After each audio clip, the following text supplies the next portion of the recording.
Do you mind, Exiled Knight?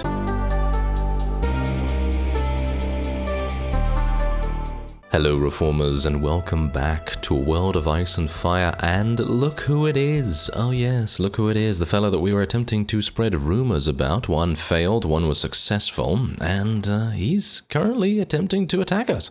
So, what do we have here? We have 341. I went back to my castle very, very quickly. I still had pretty decent morale, so there was no real need for me to wait there too long, but, you know, then it was alright, and, oh! Ambush attack? Wait a minute. Is that me attacking him, or is that him attacking us? Because ambush defense is him ambushing us. So, shall we just try it out? Let's try out ambush attack and see what it actually does. It might be pretty good. Oh, yes, this is good. This is good, I think, actually. Maybe it's not. We'll see. Anyway, what we're going to do is, a number of you have said that Shield Wall is a fantastic tool, and that's what I'm actually going to try and do. So we're going to try and see whether that actually gives me any kind of, well, any kind of advantage here. Bear in mind, I do have a huge amount of things. I actually, as I said, did go to my castle. I retrieved a number of wildling units, and those guys are, well, they're going to be kind of just, shall we say, fleshing out our army just a little bit, because obviously we are currently in the process of not really having the greatest, well, population on the battlefield right now, and yeah, those elite archers standing out the front there, that's really not a very good thing for them to be doing. And you know what we're going to do? We're going to move our spearmen up here, and we're going to tell them to attack the infantry straight up. And we're also going to try and do some damage here along the sides, and maybe we'll do okay. It really depends. Let's tell our infantry to charge in. Tell our archers to charge in, because we have Woon Woon and Dongo obviously tagged as those. And I think, yeah, this is... Oh, they really don't know what to do. They do not know what to do. It is... I feel like this is a done deal right here, because this ambush attack has granted us so much advantage right now. And look at this, we are, wow, no wonder in previous episodes, no wonder the AI was capable of defeating us so incredibly easily, even with an army of Unsullied at the ready, because just look at the utter insanity that is going on here. Amazing amounts of damage being dealt. My horse is probably going to die pretty soon, but hopefully not too soon. And we will hopefully be able to eliminate many of their archers before that time comes. Ah, never mind. Okay, apparently not. I did use my fearsome cry, but a bit too late. Alright, I'm gonna have to move here. I don't really want to stay in range of these guys. Oh, his head's gone! His head is gone! That is amazing. Okay, so otherwise, yeah, this is going remarkably well. Remarkably well right now. I suppose it is literally because the Unsullied are in the shield wall formation. Thank you very much for the tip. That is a pretty amazing tip. And you gotta be... Wow, you gotta be giving props to the shield wall formation right now, because I'm not doing anything. It's literally my Unsullied just having a good old fun time. I'm actually getting shot like no one's business here, so I'm actually hopeful. Yes, go and attack the archers. Go and attack the archers. They are in shield wall formation. Maybe I should tell them to stand a little bit closer. Someone said that standing them closer a little bit does make a pretty big difference in their survivability, so let's try and do that as well. I suppose it's because their shields will then overlap a little bit, and that will give them a slight increase in toughness. And otherwise, I'm going to try and do as much damage as we can here. Another head has gone, yes. Elias is swimming through their blood like a bloodfish, yes. Yeah, so there's actually something that I wouldn't mind doing over the course of the series, and that is changing his title. So basically, what we're going to do is when he perpetrates certain things, like if he does something particularly amazing, or in general, just as a theme, we could have him change titles every so often. And I think that might be a pretty fun idea, because it's going to mean that we will not always see the same name popping up. Elias Freemont the something, or Elias, and then in quotes, obviously, something, and then his last name. And I think that might be a pretty fun idea. Let me know. Let me know if you think that's a fun idea. But otherwise, I think we're probably going to do it. It's something that I think is pretty fun. Anyway, what we're going to do is we're going to tell everyone to charge now, because we have eliminated so many of the enemy's units. And I'm talking about huge amounts right here. Just look at this. Look at that. That is utter insanity. I would never have expected something like that to occur literally just from an ambush attack, and I am so thankful I pressed that button now. Seriously, so incredibly pleased. Anyway, we're actually going to test this out real quick. I'm actually going to try and retreat. Yep, there you go. I actually pressed tab. Thankfully, the guy was retreating and wasn't actually just skirmishing or whatever the case may be, because otherwise we would have lost some renown there. But we did gain it. We gained, what was it, 26 or something like that? We only lost 6 Unsullied. We lost 1 veteran Unsullied, which is okay, but yeah, my total casualties were literally, they might as well have been 0, really. Anyway, there we go. 383 enemies were eliminated. We eliminated 28, which is pretty good, and wow, Sir Baron. Sir Baron's actually doing a pretty fantastic job, and Thoros as well. Look at that. Thoros was actually able to get a couple of kills there too. Pretty fantastic. Okay, so unfortunately, this time around, we will not get to ambush him. It would have been amazing if we could have, and it's actually kind of a bit weird because you know that I'm actually besieging something right now. I'm actually besieging that castle because apparently someone in the comments actually said that the way to reduce the food is by building everything, or at the very least that's what they had experienced, you know. So in general, building the siege ladders and the mantlets and all of that stuff, once you've built all of that, then the food starts going down. And that makes sense, obviously, because, you know, then you're kind of, I mean, well, does it really make sense? No, not particularly. I mean, if you're blockading and barricading a particular area, then you'd expect no merchants to be able to get by to deliver supplies. But I suppose, you know, game limitations perhaps or something like that. But anyway, what we're going to do is, once again, we will be telling our cavalry to follow me. And, whoa, oh yes, my spearmen need to get into a shield wall formation once again. And it is so incredibly fun to watch them. I have 150. What? I have 150 spearmen on the battlefield right now. I'm kind of intimidated by my own forces. That is kind of amazing. Okay, so, well, I guess we're going to get them to go over there. And shall we tell them to go a little bit closer to each other? Let's tell them to stand closer a little bit more, maybe? I'm not entirely sure if that's really good, because someone said to only do it once. And I think, yeah, once is pretty good, but let's have a look and see what 2 actually is like. I think that might be a bit too much. Yes, that is a little bit too much, so let's spread them out a little bit more. And of course we are going to be telling our archers and everything to just hold their fire and all that stuff. But if we are able to take this guy prisoner, everything is going to work out just fine. And we will have our, well, technically our, officially our second fief. Because obviously we did attempt to take another fief previously, and that didn't really work out as intended, because obviously I went in there unaware of how effective the fire arrows defense actually is.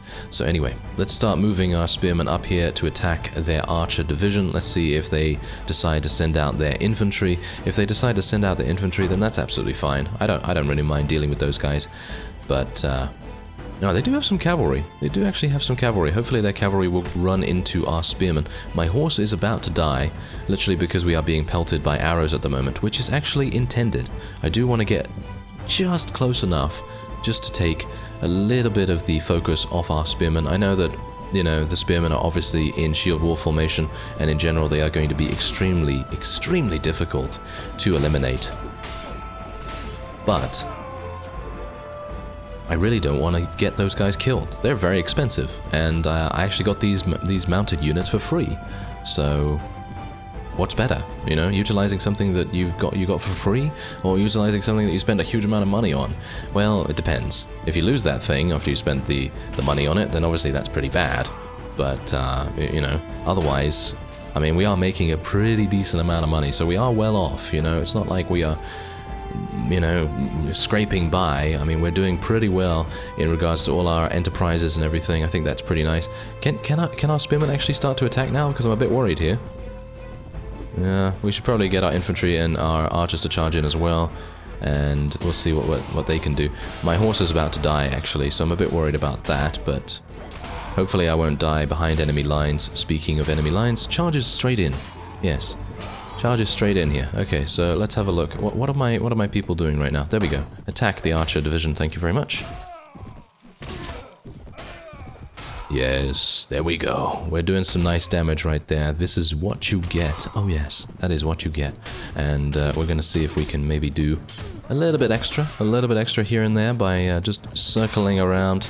I'm taking a pretty big risk here because if my mount gets shot, I'm probably going to take a lot of damage if we are traveling at a high speed. That is actually a thing. I found that out in the previous episode, it seems, that if you do get taken off your mount and you're traveling fast, then it is going to do damage to you. And that makes sense, doesn't it? That makes sense. Very realistic. I like that. But yeah. Most of the realism in Viking Conquest is a little bit dubious sometimes, but it does make sense for the most part, which is, well, I wouldn't say it's frustrating or anything like that, because realism is really dependent on the person in general that, you know, you're having those realism options enabled on, because obviously some things are going to be more annoying than others, and especially realism in general. You know, it's a fine line that you have to walk when you're creating realistic, quote-unquote, you know, realistic options in games, because sometimes you can make things too realistic, and then people are just not going to enjoy it. Anyway, that seems to be it. Everyone seems to be running away, and... Oh, actually, wait a minute.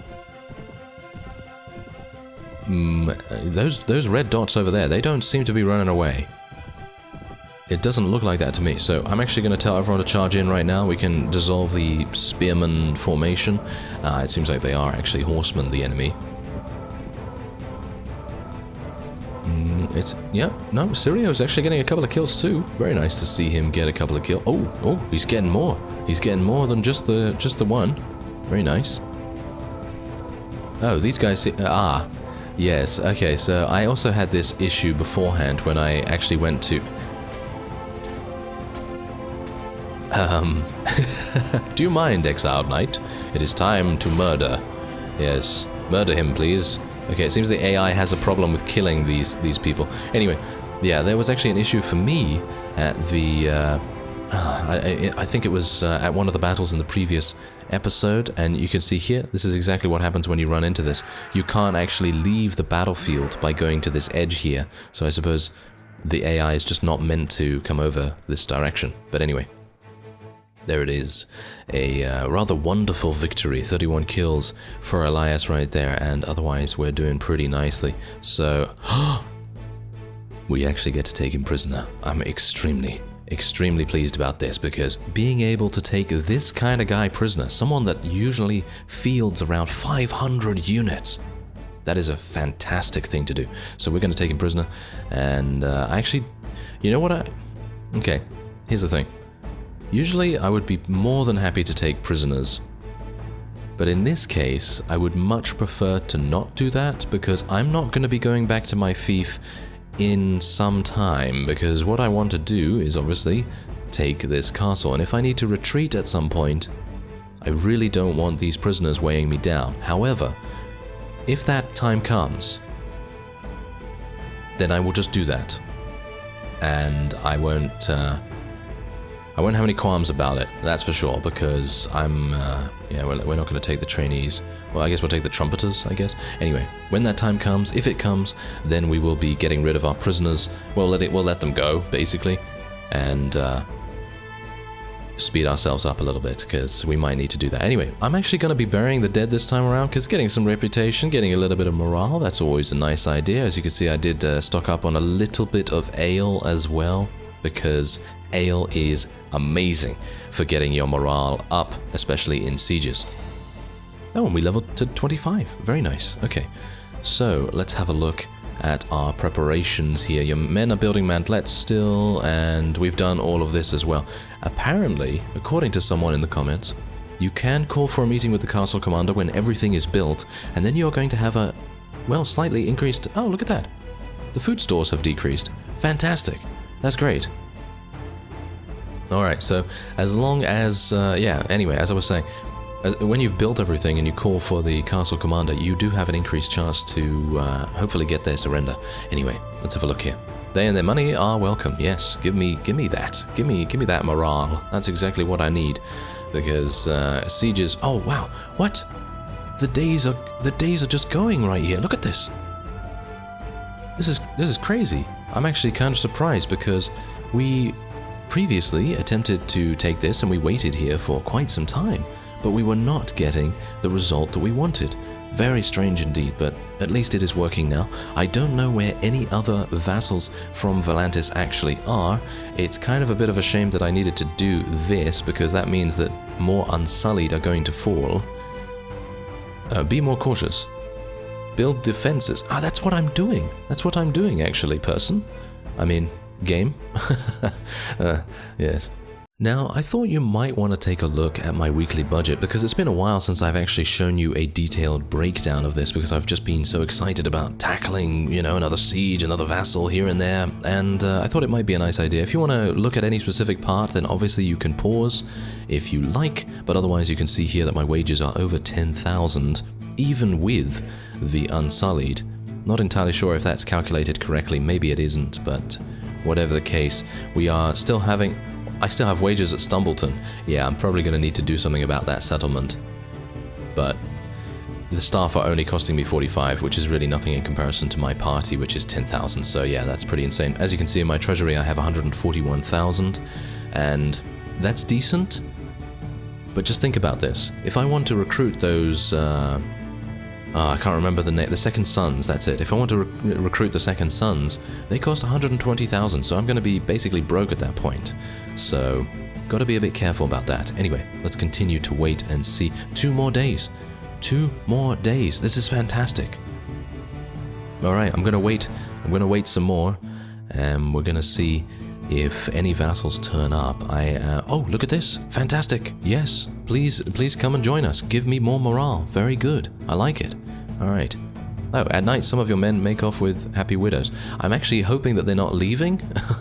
I hope they're not leaving the army to do that. Okay, so it seems like it's still 2 more days. A bit weird. I guess we will place the things. Alright. So technically we can now go in. I don't really want to do that, to be honest. I mean, well, call the scouts for a report. Oh, this might make sense. It should have food stocks for 2 days. This place is just waiting. Ah, the garrison has 169 men this time around instead of 214. So that's actually pretty good. Okay, so I can actually just wait here for a little bit longer. I'm actually going to wait for 1 more day, and then we're going to call for a meeting with the castle commander. Oh, your guards discovered several men trying to sneak out at night to escape your defenses. Kill them? I guess? Oh, you lose reputation. Well, I didn't really want to lose any morale. That was the main problem. And the last time I showed leniency, my men did not really like it, so I decided to do that instead. Okay, so it seems like the food is not actually going down any further, so I'm actually going to call for a meeting with the castle commander, and we will say surrender. They're doing it! Oh, that is amazing. Okay, I'm actually kind of a big fan of this kind of siege mechanic. I mean, if they did not have the fire arrows, I'd probably be going in there and fighting away and slashing everyone that I can, but unfortunately that is not the case. So anyway, you will not come under attack if you leave the fort. Wow, that was really nice. Okay, that's really good. Hopefully we will be able to, yeah, there we go. I think you know what? I'm actually going to defer the appointment of a lord, because here's the deal. What I'm thinking of is I am going to make Val. Yes, I know what you're thinking. I'm going to make Val a vassal.